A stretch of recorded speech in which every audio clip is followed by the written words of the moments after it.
Hey Space Voyager Hole followers! Today we're diving into NASA's DART mission. This mission gave us some really exciting info on how we might protect Earth from a potential asteroid collision. In a nutshell, NASA intentionally crashed a spacecraft into an asteroid to see if it could change its orbit. Sounds crazy, right? But this impact showed us that we might actually be able to steer dangerous asteroids away from our planet. The DART mission. What was the goal and what did it achieve? NASA's DART mission was aimed at a big asteroid called Didymos and its smaller moon, Dimorphos. In September 2022, the DART spacecraft smashed into Dimorphos, and this collision slowed its orbit around Didymos by 33 minutes. In simple terms, we proved that it's possible to deflect an asteroid that could one day threaten Earth.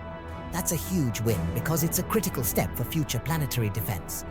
The age and structure of the asteroids. What did we learn? So what else did we learn from all this?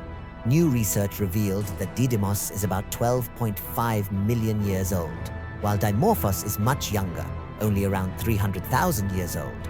And here's the interesting part. The rocks on Dimorphos likely came from Didymos. That means these two were once part of the same body. Over time, Didymos' rotation sped up, causing changes on its surface, which eventually led to the formation of Dimorphos. Asteroid deflection. What does this mean for the future? Now, the big question is, can NASA really deflect asteroids? The DART mission results show that it's actually possible to shift an asteroid's orbit. That gives us a lot of hope for protecting Earth in the future. If an asteroid ever heads our way, we now have the tools to potentially steer it off course.